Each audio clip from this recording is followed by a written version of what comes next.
রাসূলুল্লাহ সাল্লাল্লাহু আলাইহি ওয়াসাল্লামের একজন বিখ্যাত সাহাবী, নাম হলো হযরত মাইজ ইবনে মালিক রাদিয়াল্লাহু তাআলা আনহু। এই হাদিসটি বর্ণিত আছে মুসলিম শরীফের 1695 নম্বর হাদিসের বর্ণনা। جاء ماعز بن مالك رضي الله تعالى عنه إلى النبي صلى الله عليه وسلم। হযরত মাইজ ইবনে মালিক রাদিয়াল্লাহু তাআলা আনহু রাসূল আরবি সাল্লাল্লাহু আলাইহি ওয়াসাল্লামের কাছে আসলেন, এসে বললেন, ইয়া রাসূলুল্লাহ তাহহিরনি, হে আল্লাহর রাসূল আপনি আমাকে পবিত্র করুন। রাসূলুল্লাহ সাল্লাল্লাহু আলাইহি ওয়াসাল্লাম বললেন, ওই হাক, দুর্ভাগ্য তোমার, ইরজিআ ফাস্তাগফিরুহু সুম্মা তুবু ইলাইহি, যাও ফিরে যাও, গিয়ে আল্লাহ তাআলার কাছে ক্ষমা প্রার্থনা করো, তার কাছে তওবা করো। ফারাজা গায়রা বাইদিন সুম্মা জাআ, সে কিছু গেল, অল্প একটু জায়গা গিয়ে আবার ফিরে আসলো, আয়েশা বলল, ইয়া রাসূলুল্লাহ তাহহিরনি, হে আল্লাহর রাসূল আপনি আমাকে পবিত্র করুন। হাত্তা ইযা কানাতির রাবিআতু, অতঃপর যখন চতুর্থবার ফিরে আসলো, এভাবে বলতে বলতে আল্লাহর রাসূল ফিরিয়ে দিচ্ছেন, সে বারবার আসছে, এভাবে যখন চতুর্থবার আসলো, তখন আল্লাহর রাসূল সাল্লাল্লাহু আলাইহি ওয়াসাল্লাম বললেন, কি ফিমা তাহহিরুকা, কিসের থেকে আমি তোমাকে পবিত্র করব, বারবার আসছো? তখন মাইজ উত্তর দিলেন, মিন জিনা, ইয়া রাসূলুল্লাহ আমি তো জিনা করে ফেলেছি, হে আল্লাহর রাসূল জিনা থেকে আপনি আমাকে পবিত্র করুন। ফাসালা রাসূলুল্লাহ সাল্লাল্লাহু আলাইহি ওয়াসাল্লাম আবিহি জুনুন, আল্লাহর রাসূল সাহাবায়ে কেরামকে প্রশ্ন করলেন, উপস্থিত সাহাবায়ে কেরামকে আল্লাহর রাসূল সাল্লাল্লাহু আলাইহি ওয়াসাল্লাম প্রশ্ন করলেন, এই সে কি পাগল হয়েছে কিনা, সে কি পাগল হয়ে গেছে কিনা, তার সাথে কি পাগলামো আছে নাকি?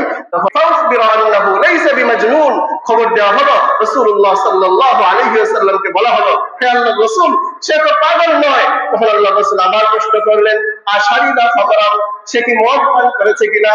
ফাকামা রাজুলুন ফাস্তানকাহু, একজন লোক দাঁড়িয়ে গেল, গিয়ে তার মুখের কাছে নাকটা নিয়ে শুকতে থাকলো, মদের কোনো গন্ধ আসে কিনা। তখন তিনি ফালাম নাজিদ মিনহু রিহা খামরিন, তার মুখ থেকে কোনো মদের গন্ধ পাইল না।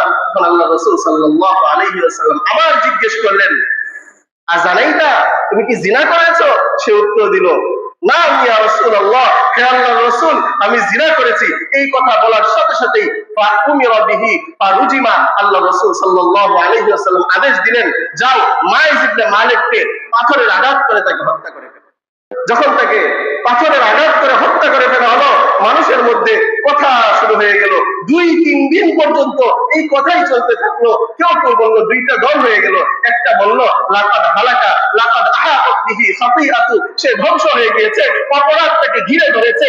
আরেকজন বলতে থাকলো ওয়াকাইলুন ইয়াকুল, তারা বলল মা তাওবাতুন আফজালা মিন তাওবাতি মাইজিন, মাইজের তওবার চেয়ে এই পৃথিবীতে উত্তম তওবা নেই। আল্লাহ রাসূল সাল্লাল্লাহু আলাইহি ওয়াসাল্লাম সাহাবাদের কাছে গেলেন, গিয়ে দেখলেন বসে আছে। তারা বললেন, আল্লাহ রাসূল সাল্লাল্লাহু আলাইহি ওয়াসাল্লাম সাহাবায়ে কেরামকে বললেন, তোমরা মায়েদের জন্য দোয়া করো, এবং মায়ের যেভাবে আল্লাহর কাছে ক্ষমা প্রার্থনা করেছে তোমরাও সেভাবে আল্লাহর কাছে ক্ষমা প্রার্থনা করো। তখন আল্লাহ রাসূল সাল্লাল্লাহু আলাইহি ওয়াসাল্লাম একটা কথা বললেন, মনে রাখবেন কথাটা। আল্লাহ রাসূল সাল্লাল্লাহু আলাইহি ওয়াসাল্লাম বললেন, লাকাদ তাবা তাওবাতান লাউ কুসিমাত বাইনা উম্মাতিন লা ওয়াসিআতহুম, আমার মায়ের এমন তওবা করেছে, আমার মায়ের জিনা করার পর এমন তওবা করেছে, এই তওবাটা যদি একটা উম্মতের গুনাহগারদের মধ্যে বন্টন করে দেওয়া হয়, সকল গুনাহগারদের মাফির জন্য আমার মায়ের তওবাটা যথেষ্ট হয়ে যাবে। সুবহানাল্লাহ বলবেন না? তাহলে আমরা কি করি দেখেন, জিনা করার পরেও নিজেকে অপরাধের কাঠগড়ায় দাঁড় করিয়ে দিয়েছেন। আল্লাহর রাসূল সাল্লাল্লাহু আলাইহি ওয়াসাল্লামের কাছে নিজেকে সঁপে দিয়েছেন, যে আল্লাহর রাসূল আমার পাপ বিমোচন করতে হবে, আমার পাপকে আপনি পরিশোধন করে দেন, আমার আত্মাকে আপনি পরিশোধন করে আমাকে আপনি অপরাধীদের কাঠগড়ায় দাঁড় করিয়ে যে শাস্তি আমার জন্য বরাদ্দ আছে সেই শাস্তি দিয়ে